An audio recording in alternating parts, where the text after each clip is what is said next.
వెచ్చని చెలిమిని పొందినది వెన్నెల కళగల నిండుమది కాటుక చీకటి రాత్రికి బాటను చూపే నేస్తమది చేతికి అందని జాబిలిలా కాంతులు పంచే మణిదీపం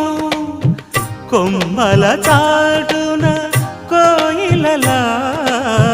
కాలం నిలిపే అనురాగం అడగని వరములు కురిపించి అమృత వర్షిణి అనిపించే అమూల్యమైన పెన్నిధి శుభోదయాల సన్నిధి మనస్సనేది అహో ఒక మనసుకు నేడే పుట్టిన రోజు అహో తన పల్లవి పాడే చల్లని